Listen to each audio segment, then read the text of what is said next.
아, 우리 지난 시간에 21장까지 한 걸로 기억하고 있습니다. 맞죠?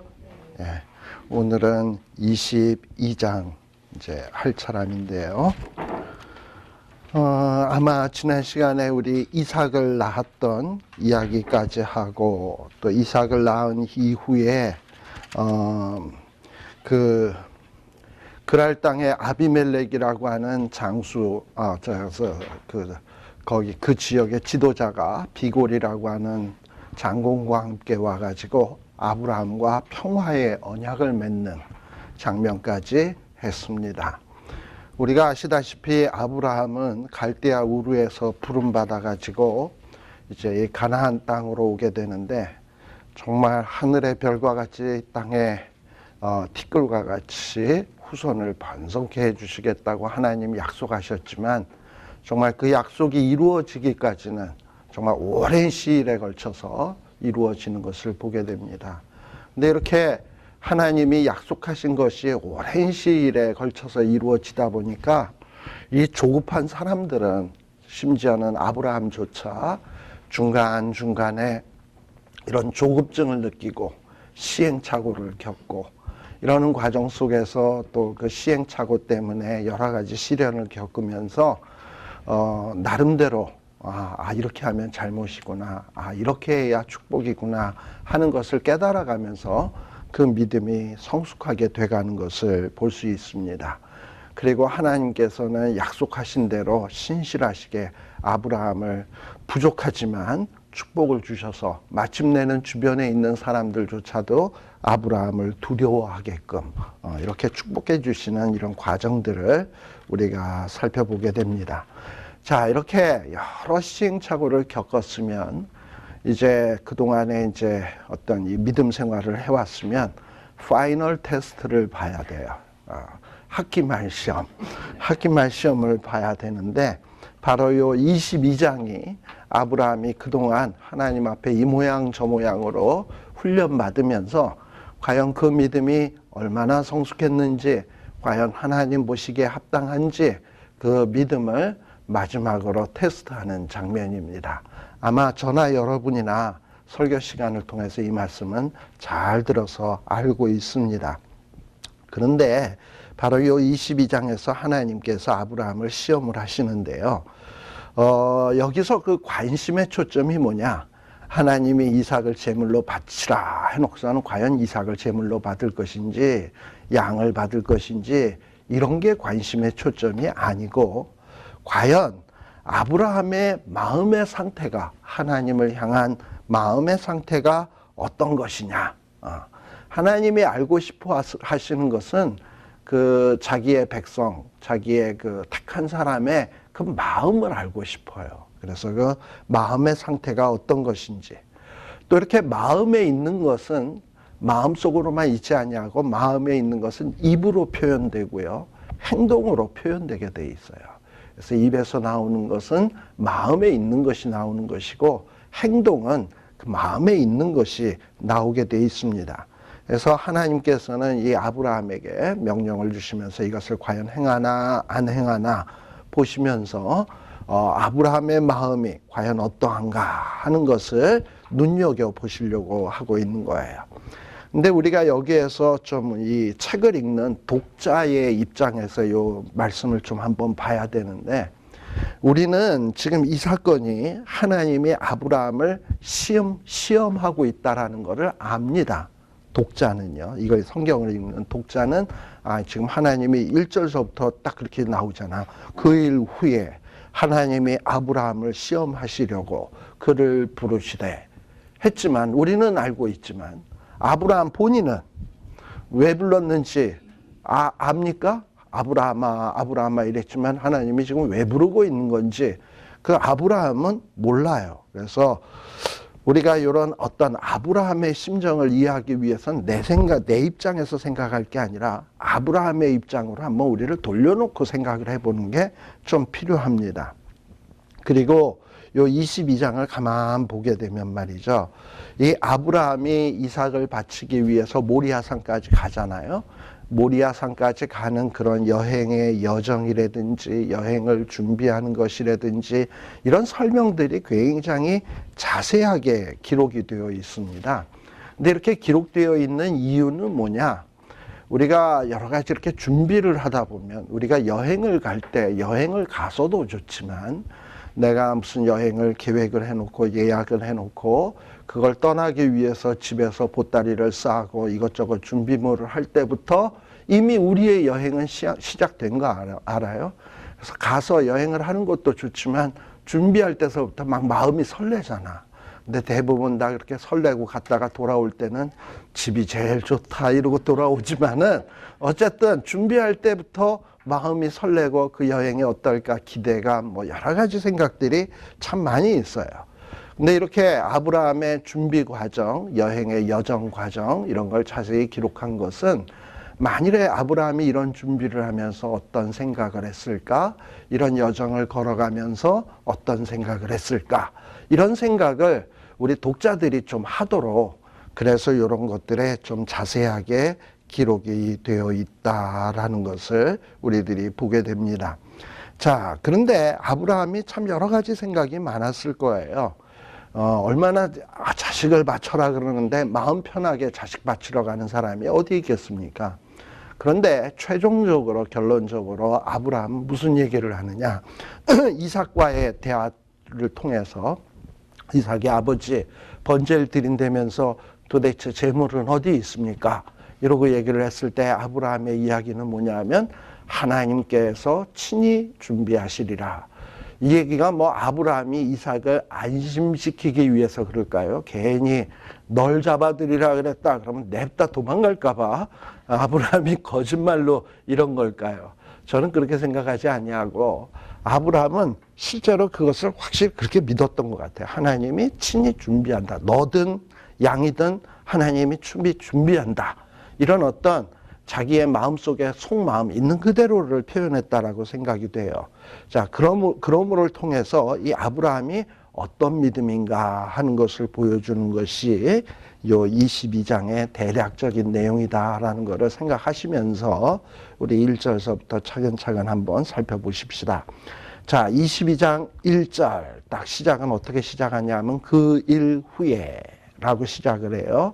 우리가 그 일 후에 하면은 이 아브라함이 요 22장 이전까지 했던 일들이 주마등처럼 머릿속에 샥 지나가야 됩니다. 가나안 땅에서 갈대아 울에서 가나안에 오게 된 거, 뭐 아버지가 죽고 다시금 하란에서 가나안 땅으로 오게 된 거, 또 뭐 중간 과정에 자식이 없어서 하가를 들였던 거, 뭐 기타 등등 그 일로 인해서 여러 가지 정말 시행착오 겪었던 거, 뭐 또는 애굽에 내려갔다가 와이프를 누이라 하기도 하고 별의별 일이 다 있었죠.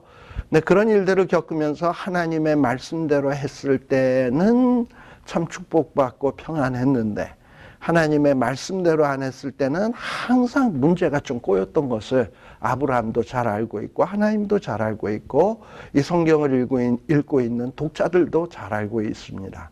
근데 그런 일들을 겪고 난 뒤에 아브라함의 상황이 어떻게 되었는가 하는 것을 볼 수 있어요.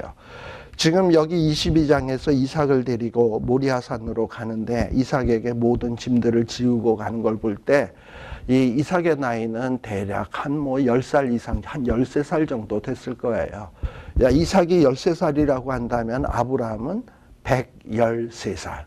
이 정도 된 나이로 지금 가고 있다라고 생각을 하면 됩니다. 자, 근데 이렇게 해서 이제 모리아산 하나님께서 그 1절에 보게 되면 아브라함아. 그랬더니 아브라함은 즉각 대답하죠. 내가 여기 있나이다. 그랬더니 하나님께서 2절에 보면 내 아들을 데리고 모리아산으로 가가지고 제물로 바쳐라 라는 이 말씀을 주시게 됩니다. 특별히 여기에 보면 내 아들, 내 사랑하는 독자 이삭. 그냥 이렇게만 얘기해도 되잖아. 야, 이삭을 갖다가 바쳐라 이래도 되는데 이삭 앞에 뭐 붙는 말이 많아요. 내 아들, 내 사랑하는, 내 독자 뭐 이렇게 얘기하는 이유는 뭔가 이렇게 좀 강조하는 거예요. 즉 누구를 바쳐야 되냐? 너의 아들이다라는 거야. 뭐 사람 참 귀하죠. 하나님의 형상으로 지음받은 사람이라는 게 얼마나 귀합니까? 근데 사람 가운데서도 자기의 자식, 아들이라고 한다면 얼마나 더 귀하겠어요. 그런데 그 귀한 아들을 번제로 바쳐라. 이건 정말 충격적인 거예요. 또 내 사랑하는 독자 이삭 했을 때 이 아들은 어떤 아들입니까? 정말 백세에 낳을 수 없는 상황에서 낳았던 정말 금쪽 같은 이런 아들 아니겠습니까?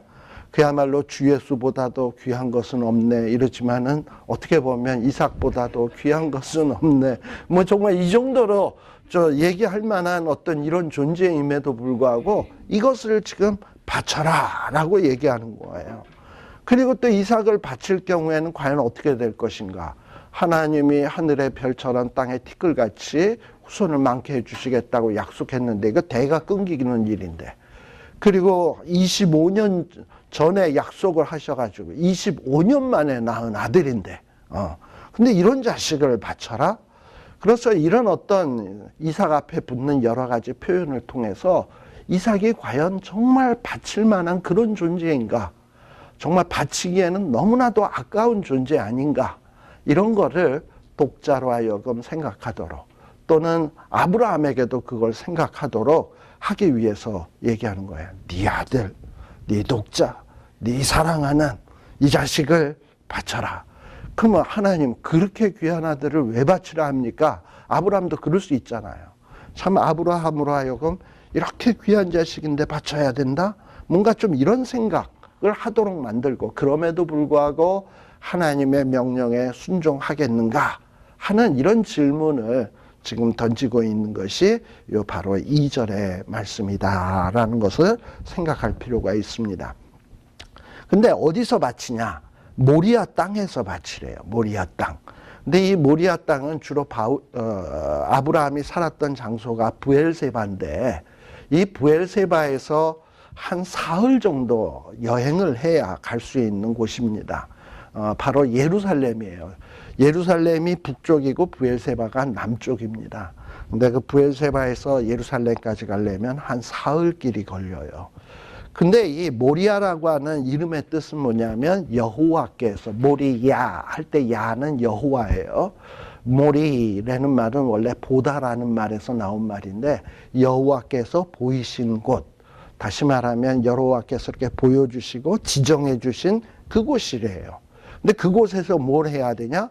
번제를 드리라는 거예요. 제물로 드리라는 거예요. 우리 하나님께서 이스라엘 백성들이 가나안 땅에 들어가면 한 곳을 지정해 주겠다고 얘기했어요. 사실 예루살렘의 성전이 건축되기 전까지는 사람들이 그냥 아무 데서나 예배를 드렸어요. 야곱이나 뭐 아브라함 같은 경우에 보면 뭐 베델에서도 예배드리고, 마므레 상수리 나무 아래서도 예배드리고, 그냥 가는 곳마다 곳곳에서 예배를 받잖아요. 그런데 이제 하나님이 이스라엘 백성들이 출애굽을 해서 가나안 땅을 점령하고 난 다음에는 한 곳을 지정해 준다 그랬습니다. 그 한 곳이 어디냐? 바로 예루살렘이에요. 그 한 곳에다가 성전을 짓게 하시겠다는 것이고, 거기에서 예배하도록 해주시겠다고 하나님이 약속하셨습니다. 근데 참 묘한 어떤 이런 일치가 좀 있어요. 아브라함에게도 하나님이 지정하신 곳이 어디냐? 지금 모리아. 근데 이 모리아가 어느 곳이냐면 예루살렘이에요. 예루살렘의 한 지역이 모리아예요. 근데 그곳에서 하나님이 지정하신 곳에서 이삭을 바쳐라 라고 얘기를 하는 거예요. 바로 이곳에서 바로 나중에는 솔로몬의 성전이 세워지고요. 우리 성경에 보면 아리우나 타작마당이라고 여러분들 들어보셨습니까? 네. 이 다윗 왕 때였는데요. 다윗 왕 때 큰 재앙, 이 뭡니까? 3일간의 이 온역이 임해가지고 그만 이게 다윗이 인구 조사를 해가지고 그야말로 이 이스라엘 안에 큰 재앙이 임했어요. 많은 사람들이 죽어 넘어가게 되었는데, 근데 그 아리우나 타작마당에서 번제를 드려라. 그래가지고 거기서 번제를 드리니까 그 온역이 그치게 되는 사건이 나오거든요. 바로 그 아리우나 타작마당이 있었던 곳도 어디냐면 바로 요 모리아, 예루살렘 요쪽 지역이고요.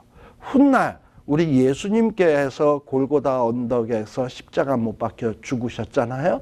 바로 그것도 어디냐? 바로 요 예루살렘, 요 모리아, 요 지역이에요.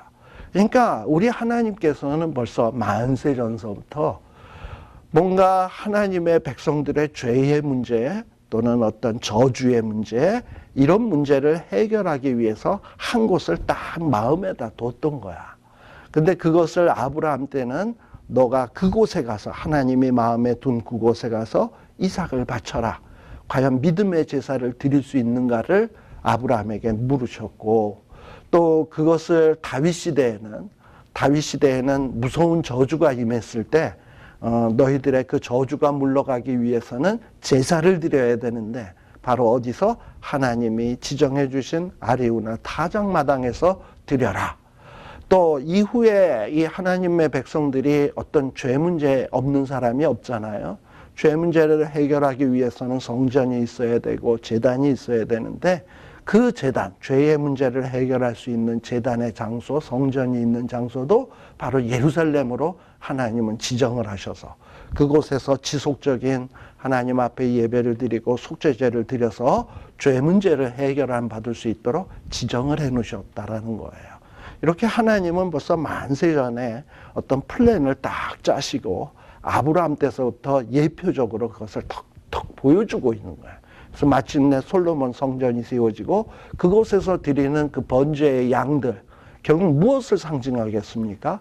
장차 오셔서 우리를 대신해서 죽으실 세상죄를 지고 가는 하나님의 어린 양 예수 그리스도를 예표하는 것 아니겠어요? 예.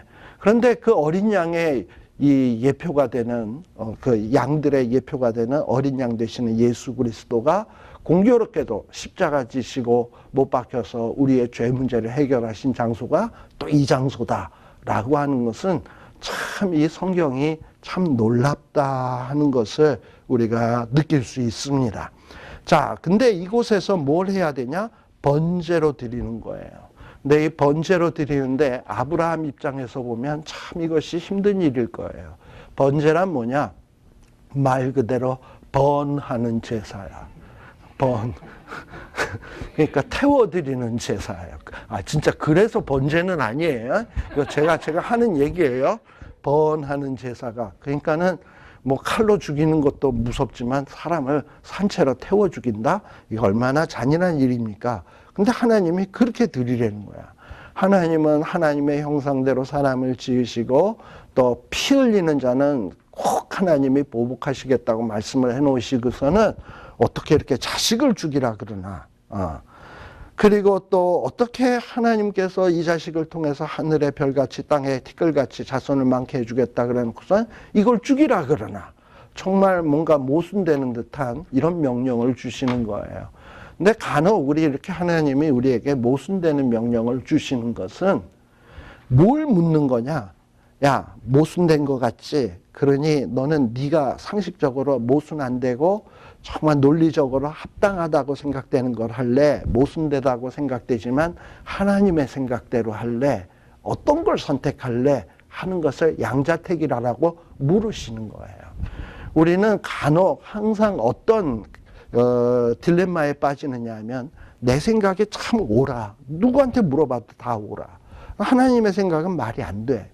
그럴 때 자꾸 우리는 어디로 가고 싶으냐? 내 생각, 내 어떤 논리 이런 걸 따라가고 싶어요. 근데 우리 하나님은 그런 상황 속에서도 뭘 묻는 거냐? 힘에도 불구하고 네가 내 명령을 따를래? 이걸 묻는 거예요. 근데 참된 진리와 선은 무엇이냐? 우리의 인간의 생각이 아니에요. 참 진리와 참 선한 것은 하나님의 생각이에요.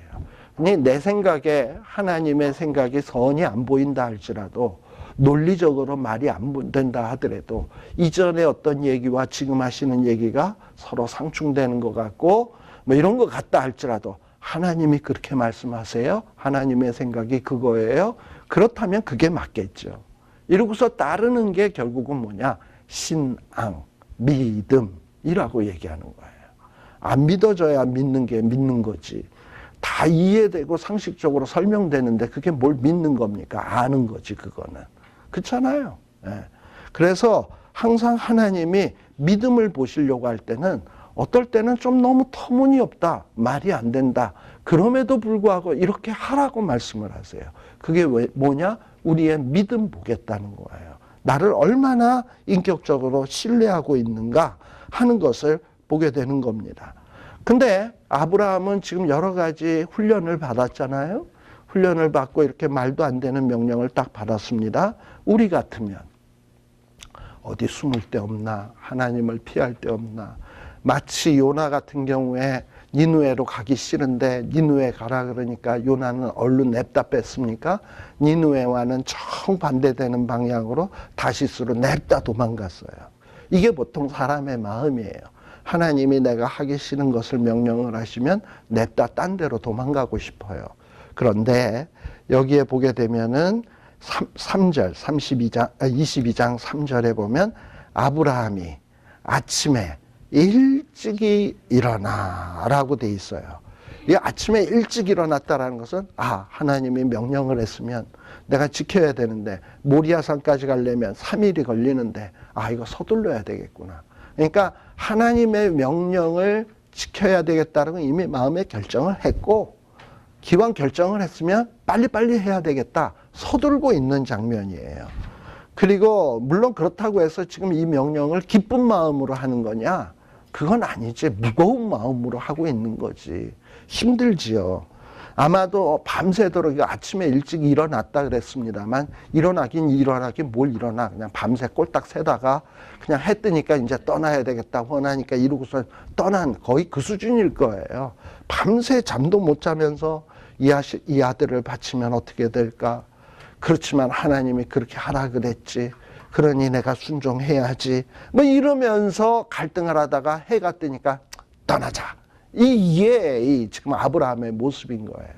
그러니 아브라함이 그동안에 시행착오 겪으면서 여러 가지 훈련 받으면서 그 어떤 효과가 있습니까? 없습니까? 있는 거죠. 그러니까 여러 가지 시련을 받으면서 아브라함의 믿음이 굉장히 성숙을 했구나. 그래서 하나님이 이렇게 힘든 명령을 하는데도 그럼에도 불구하고 이 아브라함이 이 명령에 순종을 하고 있구나라는 것을 우리가 볼 수 있습니다. 그래서 이제 지시하는 곳으로 가요. 지시하시는 곳으로 가는데 우리가 이때의 요 아브라함의 마음을 아브라함의 갈등과 어떤 생각을 했을까 하는 것을 조금 이해를 하려면 히브리서 잠깐 한번 볼래요? 히브리서 11장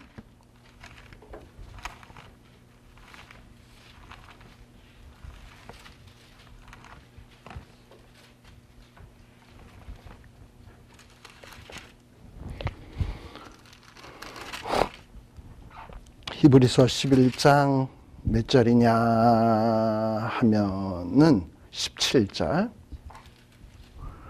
17절에 보면 아브라함은 시험을 받을 때, 이 시험이 저기 뭡니까? 이삭을 바치라고 하는 시험을 받을 때 뭘로 이 시험을 감당했다? 믿음으로.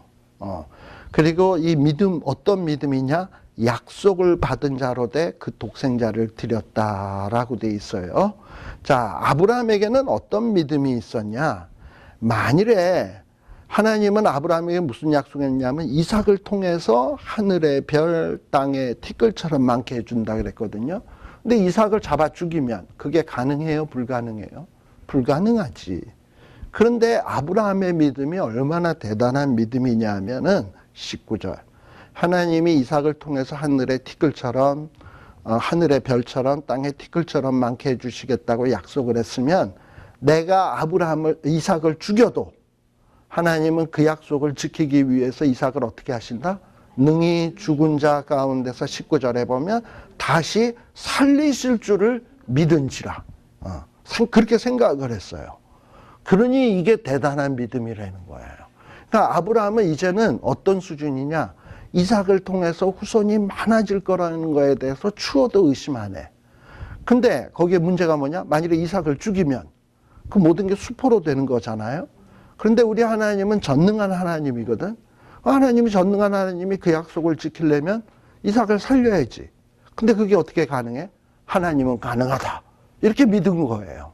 그러니까 이 아브라함의 믿음이 대단한 것이 세상 사람 입장에서 보면 말도 되지도 않는 믿음의 표현인 거지. 그래서 아브라함은 뭐 했다? 시험을 받을 때 믿음으로 이삭을 드렸다라는 거예요. 이거 참 말도 안 되는 믿음을 정말 믿음으로 지금 해내고 있는 거예요. 이게 아브라함의 믿음이에요. 그러니까 아브라함도 밤새 고민을 했겠지. 야, 이삭을 바치면 25년 만에 얻은 아들인데 이제 어떻게 내가 이스마엘도 떠났고 이건 뭐 자식도 없고 엘리에스를 세울 수도 없는 노릇이고 이거 뭐 어떡하나 이러고서 별의별 생각이 다 있었을 건데 죽여도 하나님이 약속했으니까 살릴 거다. 아멘 하고서는 이 아브라함이 그냥 아침에 해가 뜨자마자 아멘 살릴 거야 이러고서 떠난 거예요. 이게 바로 아브라함의 마음의 상태를 우리가 알 수 있습니다. 그래서 이 지시하는 곳으로 갑니다. 근데 이 지시하는 곳으로 가는데 여러분들이 이 지시하는 곳으로 가는데 아침에 일찍 일어나 나귀의 안장을 지우고 우리말은 참 이게 굉장히 휙휙휙 지나가는데요. 아침에 일어나서 세수해야지, 양치질해야지, 또 나귀에다가 안장을 지우려면 안장에다가 또 여러 가지 뭐 준비물들 뭐 이것저것 치렁치렁 또 달아야지, 또 두 사환도 준비하고 나무 쪼개어야지. 이거 다 시간 필요한 일들이에요. 근데 그런 어떤 시간이 몇 시간이 걸렸는지 모르지만 그 시간을 이렇게 보내면서 아브라함은 물론 하나님이 살려주실 거야 라는 믿음이 있지만 그 하면서 과연 여러 가지 갈등은 없었습니까? 믿기는 믿겠는데 과연 그럴까? 그리고 또 안장을 지으면서 이거 굳이 가야 되는 건가? 하나님은 왜 이런 걸 하게 될까? 여러 가지 그야말로 1분이 막 1시간처럼 느껴지고 이 모든 어떤 이 지나가는 시간들이 정말 힘든 시간이었을 거예요.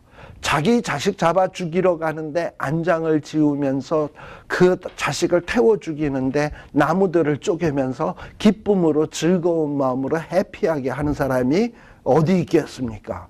나무 뿍 쪼개고서 이 나무에 나오는 열기는 내 아들 어디를 태울 건가? 뭐 별의별 생각이 다 들 거 아니야. 그잖아요.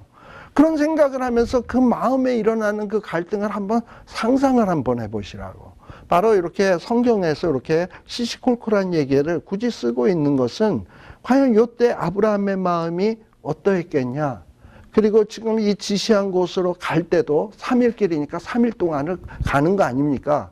그 가는 동안 오만 생각이 별의별 생각이 지금이라도 돌아갈까? 때려칠까? 도망갈까? 뭐 별의별 생각 다 들었을 거 아니야. 3일 그거 결코 적은 시간 아닙니다. 그러니까 하나님의 이 파이널 테스트는 우리는 이삭을 바쳐라 해서 그 바치려고 했더니 하나님 스탑 하는 그것만 생각하는데 시험 기간이 이게 지금 3일에 걸쳐서 보는 시험이에요. 그러니 이거 죽을 지경인 거지. 이게 뭐 한 번 뭐 그냥 문제 하나 내고 OX 딱 하려면 몇 초면 끝날 문제겠지만 이 시험을 보기 위해서는 여러 가지 3일 동안에 내 모든 것을 봐야 되는 그런 시험이니까 굉장히 이거 힘든 시험이라고요. 그러니까 파이널 테스트다워요. 그래서 이 파이널 테스트를 보기 위해서 이제 가는 겁니다. 그래서 이제 결국은 나무를 쪼개고 떠나서 어디에 이르느냐 3절에 보면 지시하는 곳에 가게 되었다. 바로 지시하는 곳까지 갔다라는 것은 순종했다라는 거겠죠. 순종했다라는 것이고 그곳까지 지금 가게 된 겁니다. 자, 그런데 4절에 제3일에 아브라함이 눈을 들어서 그곳을 멀리 바라봤다. 여기 또 이 하필 왜 하나님께서 3일 길 가는 모리아산을 지정을 하셨을까? 이것도 우리들이 한번 생각해 볼 필요가 있어요.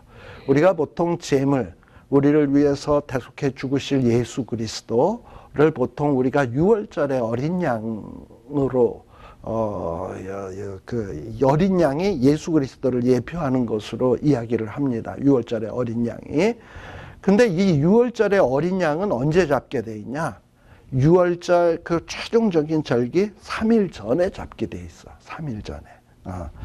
그러니까 어떻게 보면 3일 전에 이삭을 드리라라는 것을 딱 지정을 해놓고 그곳에 가서 제사를 드리라고 한 것과 좀 묘한 어떤 또 거기에 관계가 좀 있는 것 같아요. 예. 그리고 또 여기 그래서 3일 전에 이제 그 모리아산을 4절에 보면 눈을 들어서 멀리 바라봅니다. 저곳에서 내 자식을 바친다. 만감이 교차했겠죠. 예, 그러면서 5절에 아브라함이 두 사환들과 갔는데 사환에게 이야기하기를 뭐라고 얘기하냐. 너희는 나귀와 함께 여기서 기다려라 라고 돼 있습니다. 내가 이 아이와 함께 저기 가서 경배하고 너희에게로 돌아오겠다. 특별히 마지막에 보면 너희에게로 돌아오겠다라고 얘기할 때 이 원문 성경에 보면 우리가 너희에게로 돌아오리라라고 돼 있어요. 우리가라는 말이 있는데 우리말 성경에는 우리라는 말이 빠져 있어요. 지금 그러니까 두 사환이 있고 아브라함과 이삭이 어디로 갑니까? 모리아로 가는 거죠. 만일에 이삭을 잡아 바치면 누가 돌아오는 겁니까? 내가 돌아오리라가 돼야 되잖아. 그렇잖아요? 근데 아브라함은 뭐라 그러냐면 두 사환에게 우리가 돌아오겠다라고 얘기하는 것은 아브라함의 마음속에 무슨 생각이 있는 거예요? 내가 저기 가서 드려도 하나님이 이삭을 살리실 거고 그렇게 되면 내가 이삭과 함께 돌아올 거다라고 하는 믿음이 있었던 거예요. 단순히 두 사환들에게 또는 이삭에게 내가 저기 가서 널 죽여서 없앨 거다라는 것을 감추기 위해서 우리가라고 하는 거짓말을 하고 있는 것이 아니라 실제로 아브라함은 어떤 마음의 표현이다? 하나님이 이삭을 능히 살리실 줄을 믿었다라는 거예요. 그게 너무나도 확실하기 때문에 두 사환에게도 내가 가서 이삭을 바치러 가지만 나만 돌아올 게 아니라 이삭도 온다. 또 이삭에게도 우리는 돌아온다. 라는 어떤 이런 믿음을 확실하게 표현한 것입니다. 그러니까 이게 바로 아브라함의 믿음인 거예요. 근데 아브라함이 이런 믿음을 갖게 된 이유가 뭐겠습니까? 우리 아까 22장 1절 앞본에 나온 그 일들 이후 여러분들 훌륭한 믿음이라고 하는 것은 하루아침에 생겨지는 게 아니에요. 사실 어떻게 보면 많은 시행착오를 겪으면서 하나님이 이렇게 하라 그랬는데 그걸 안 믿고선 딴짓거리 하다가 의도 터져보고 그리고 또 그래서 이게 잘못이구나라는 거 깨닫고 또 어떤 날은 안 믿어지는데 했더니 하나님이 진짜 기적 같은 어떤 이런 축복을 베푸시는 걸 체험을 한번 해보고 뭐 이런 과정에서 역시 하나님이 옳구나, 하나님이 맞구나 이런 거를 내 삶의 여정을 통해서 느낀 다음에 그 다음에 어떤 정말 말도 안 되는 무시무시한 명령을 해도 그게 믿어질 수 있는 대로 확 가는 거지. 뭐 하루아침에 그냥 믿음이 그냥 휙 하고 발전한다? 그건 아니에요. 그래서 참 이 아브라함도 많은 시행착오를 겪으면서 그 믿음이 자라갔다라는 것을 볼 수 있습니다. 자, 그래서 이 사환들에게 우리가 돌아온다라고 얘기를 하고 그 다음에 아브라함이 이에 번제나무를 취하여 그 아들 이삭에게 지우고 자기는 불과 칼을 손에 들고 두 사람이 동행하더니 저는 이 말을 볼 때마다 어떻게 애한테 번제할 나무 그 무거운 건 다 매개하고 자기는 불과 칼만 들고 가냐 뭐 이런 생각이 들었을 때가 있었는데 그런데 아브라함이 113세예요. 그러니까 그럼 이거를 갖다가 아브라함이 메고 이삭이 불과 칼을 들고 가야 되겠습니까? 그건 또 아니잖아. 뭐 우리가 옛날에 뭐 우리 어렸을 때 읽었던 동화책에 보면 아버지와 아들이 나귀를 타고 가는데 힘드니까 둘 다가 나귀를 타고 갔다죠. 그랬더니 어떤 동네 사람들이 어떻게 저렇게 힘없는 나귀를 인간이 돼가지고 두 인간씩이나 타고 가냐 이러고 얘기를 했다지. 그래서 그 다음에는 또 뭐 그러니까 또 그 얘기 듣고서는 안 되겠다 해가지고 아버지만 타고 아들은 갔더니 어떤 사람이 보기를 어떻게 애비가 돼가지고 자식은 걸리고 자기는 타고 가고 저럴 수가 있나. 이래서 또 그 말 듣고서는 또 어떻게 한다고요? 아들만 타고 가고 아비만 타고 갔더니 뭐 저 어떻게 배은망덕한 아들놈이 있나. 지는 타고 아버지를 걸리다니. 그래가지고 나중에 어떻게 했다고요? 나귀를 메고 갔다 그랬죠, 둘이서. 그랬더니 또 뭐 사람들이 뭐라 그래? 어리석게 저걸 왜 저러고 가나. 사람 말 들을 거 없어. 근데 아무튼 지금 그래서 이렇게 뭐 아브라함은 불과 칼을 들고 이삭은 번제 그거를 메고, 근데 이러고 가면서도 여러분들 그 자식을 이렇게 지가 자기 몸을 태울 땔감을 메고 가는 아들을 볼 때 아비의 심정, 그리고 자기가 들고 있는 칼이 이 이삭을 죽일 거라고 생각하는 거, 자기가 들고 있는 불이 이 자식을 이게 잡을 거라는 거 생각하면서 그 길을 갈 때에 아브라함의 심정이 어떠했을까? 또 반면에 이삭은 또 어떠했을까요? 이삭은 한번 봐도 이해가 안 되는 거지. 제사를 드리러 가는데 양도 없고 재물도 없고, 근데 자기를 갖고 이러고 가는데 이거 나 잡는 거 아니야 이러고서는 별의별 생각 다 드는데, 이삭은 거기에 대해서 추호의 아버지에 대해서 의심하지 아니하고 묵묵히 아버지 하라는 대로 순종하는 모습, 이런 것이 바로 우리 예수님을 예표하는 모습이에요. 우리 예수님은 어떠한 분이십니까? 정말 예수님도 십자가 지는 것이 왜 안 힘들겠습니까? 그래서 겟세마네 동산에서 할 수만 있거든 이 잔을 내게서 물리쳐 주옵소서, 힘든 거 아셨어요.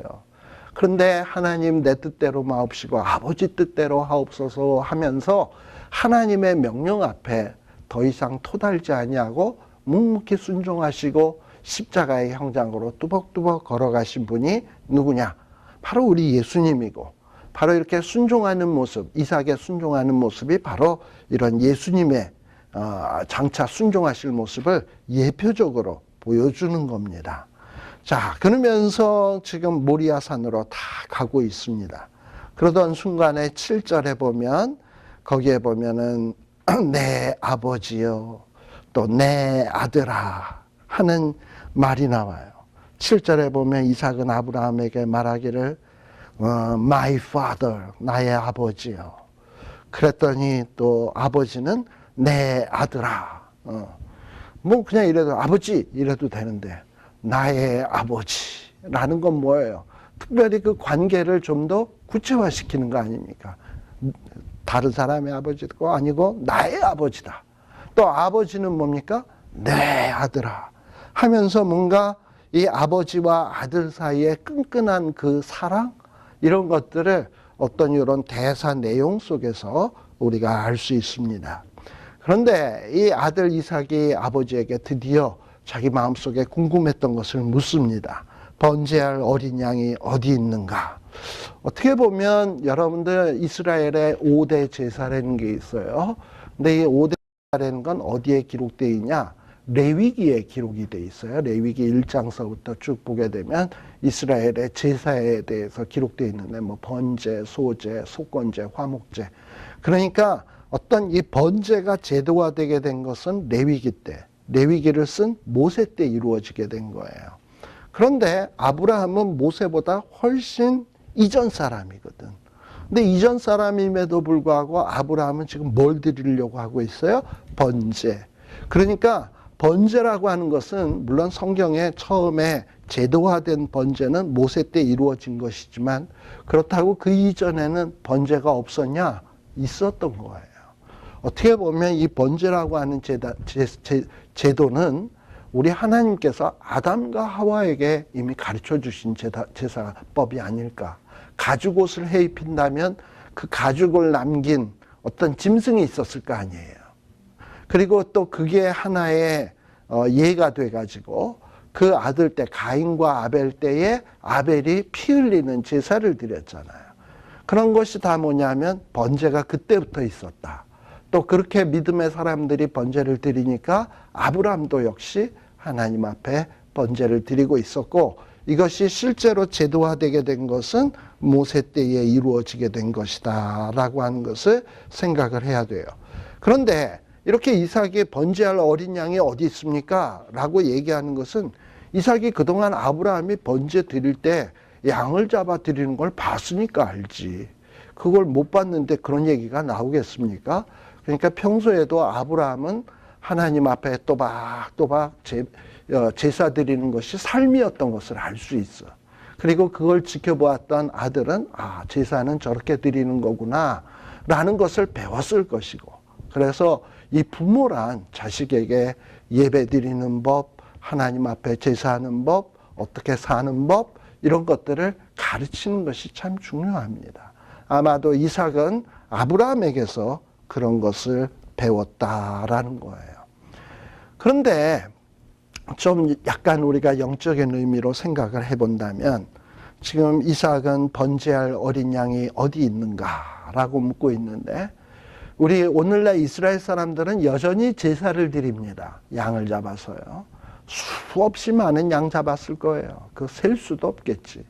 그 많은 셀 수 없는 어린 양들을 잡아들이면서 정말 우리의 죄의 문제를 해결해 줄 수 있는 어린 양, 그게 누군지를 몰라.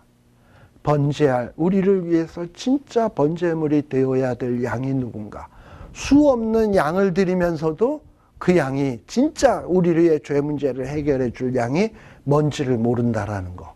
이스라엘 사람들이. 참 이거는 좀 아이러니해요. 세례 요한은 그 답을 분명히 얘기했어요. 우리 예수님이 지나가는 모습을 보면서 유대인들을 향하여 보라, 세상 죄를 지고 가는 하나님의 어린 양이로다 하는데도 유대인들은 이를 빡빡 깔면서 그거 안 믿었어. 안 받아들였어.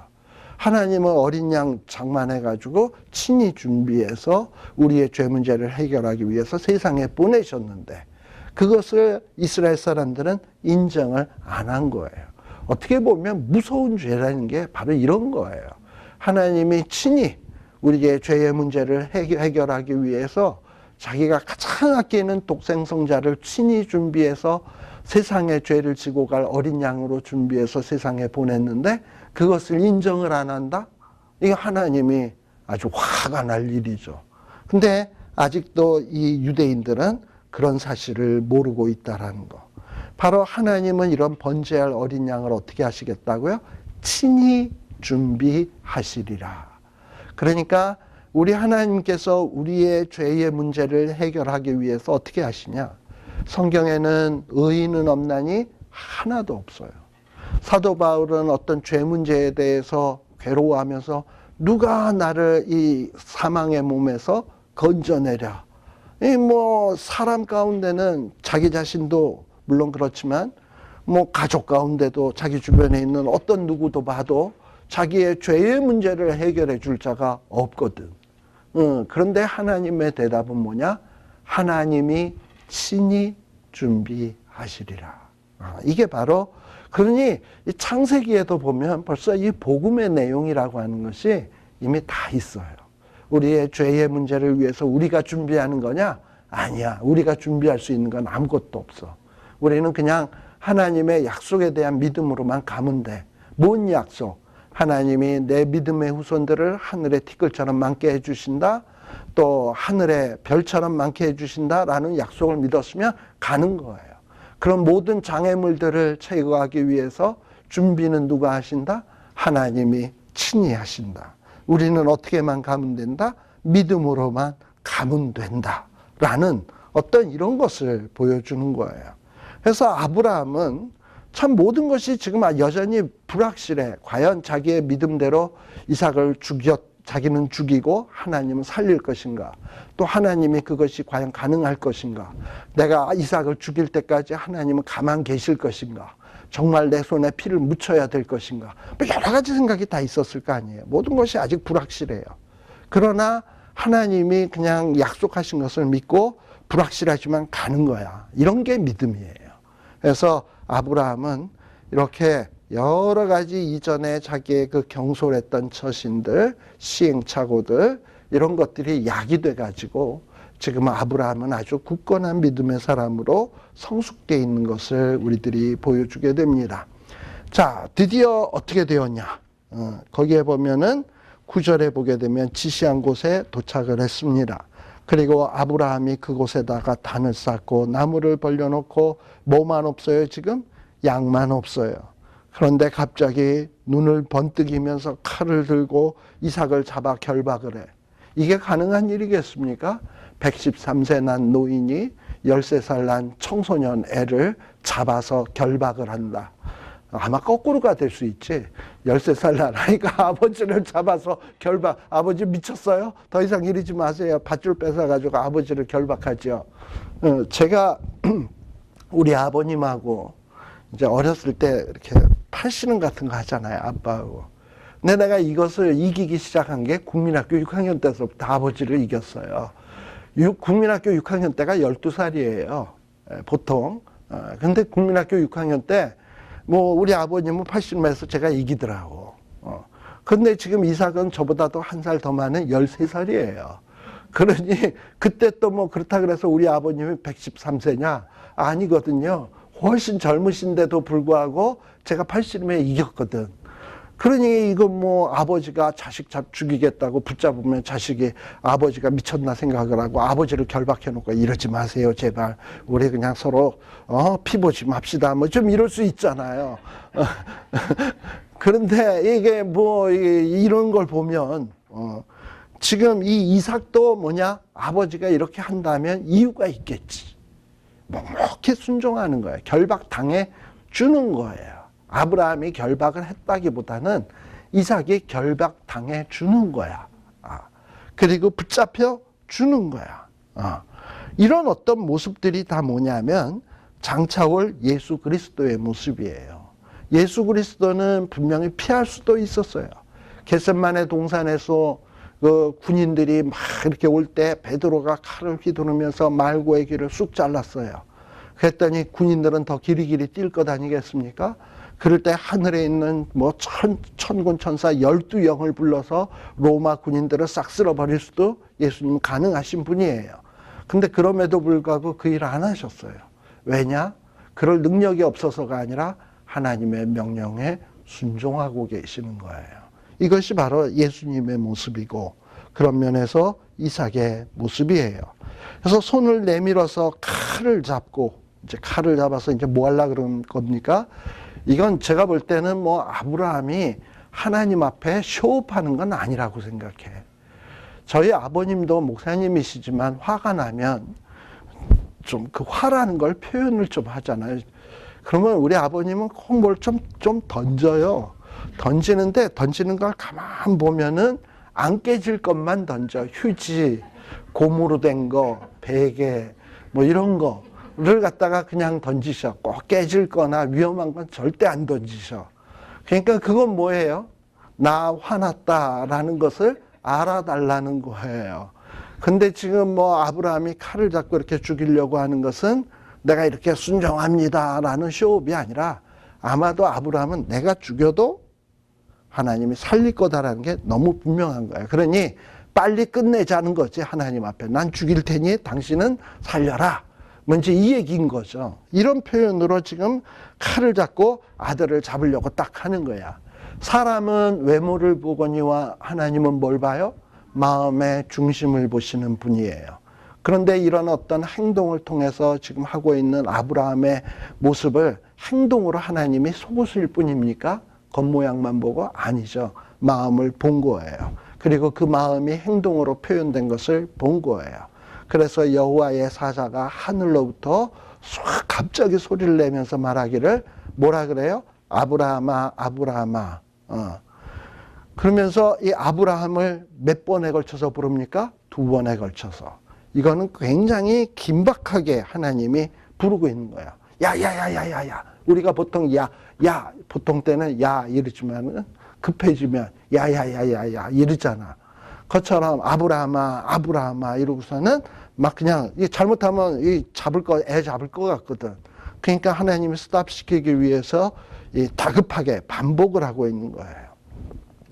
자, 왜 이러냐? 하나님은 이삭을 통해서 어떻게 하시겠다고? 하늘의 별처럼 땅의 티끌처럼. 그러면 하나님의 얘 괜히 잡았다가는 못 살아나니까 다급해서 그랬다기보다는 그것보다는 이삭이 앞으로 장차 정말 열국의 아비가 되어야 되는데 피보게 하기 싫어서 그래서 스탑을 지키고 있는 거예요. 자, 그래가지고 이 이삭이 죽지 않고 내 손을 대지 마라. 아무 일도 하지 마라. 내 아들 독자라도 내게 아끼지 아니하였으니 내가 언제? 이제야. 즉 마음에 있는 아브라함의 마음속에는 하나님에 대한 신앙이 있었어요. 그러나 그 신앙이 표현되었어요. 뭘로? 행동으로. 실제 행동으로. 애 잡는 행동으로 표현이 되었거든요. 그랬더니 하나님은 뭐라고 얘기하시냐? 네가 경외하는 줄을 아노라 라고 얘기했습니다. 사실 마음의 생각이 있는 것도 사랑 맞지만 믿음 맞지만 그러나 진정한 믿음은 행동으로 확인되고 사랑도 행동으로 확인되어야 되는 거예요. 바로 그렇게 모든 것이 다 되어졌을 때 우리 하나님은 뭐라 그러느냐? 이제야 내가 하나님을 경외하는 줄을 아노라 라고 말씀을 하신 것입니다. 즉 무슨 얘기냐? 아브라함이 파이널 테스트에 어떻게 됐다? 합격했다라는 선언을 받게 된 거예요. 여기 특별히 하나님이 아노라 했는데 보통 히브리 사람들의 안다라고 하는 말은 경험적인 거예요. 머릿속으로만 아는 게 아니라 내가 모든 것을 체험해 보니 경험해 보니 아 그렇구나라는 것을 아는 거예요. 그러니까 하나님이 그동안에 아브라함의 마음속에 있던 것이 행동으로 되어지는 것을 눈으로 보셨고 체험하셨거든. 그래서 그걸 보니 이제 내가 너를 알겠다라고 얘기하고 있는 겁니다. 그래서 아브라함의 이런 온전한 믿음이 확인되어지는 장면이에요. 그리고 아니나 다를까 어떻게 했습니까? 하나님께서 이 13절에 보니까 눈을 들어 살펴본 즉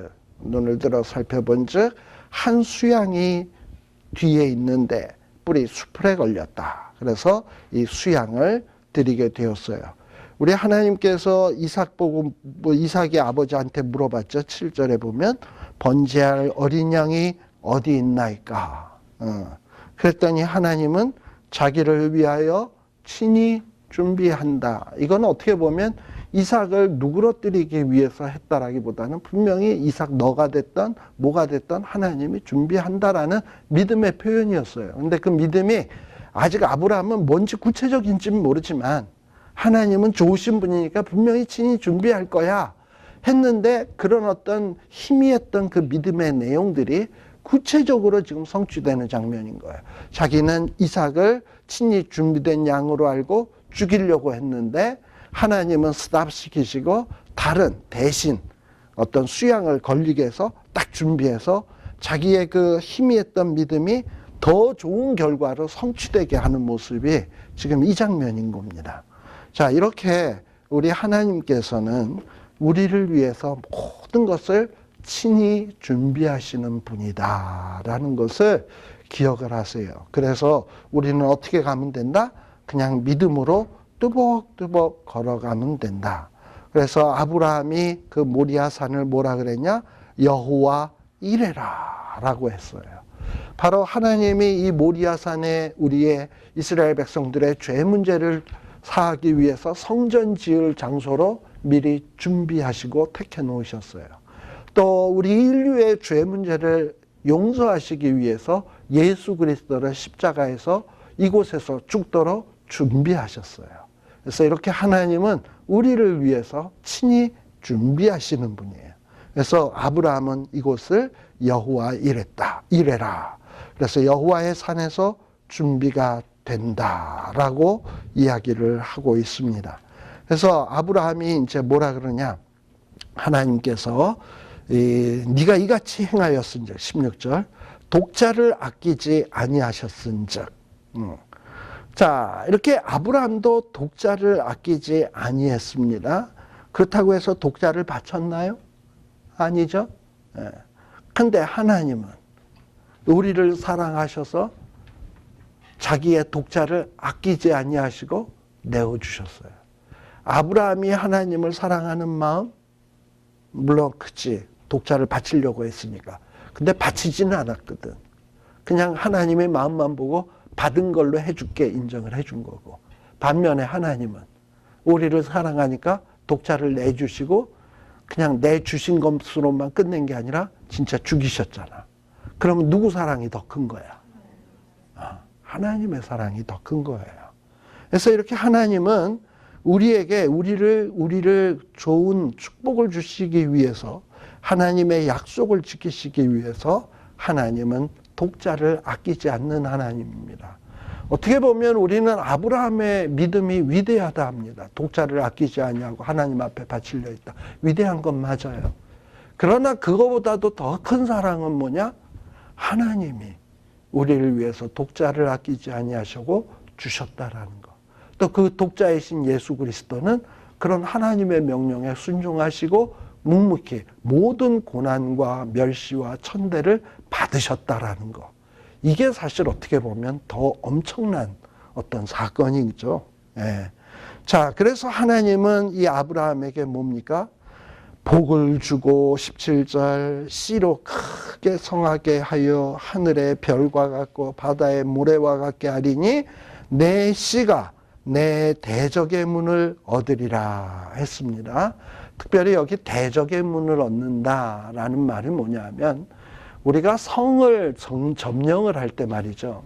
어떤 이렇게 성이 있으면 성을 점령할 때 보통 성이 어떨 때 함락되나요?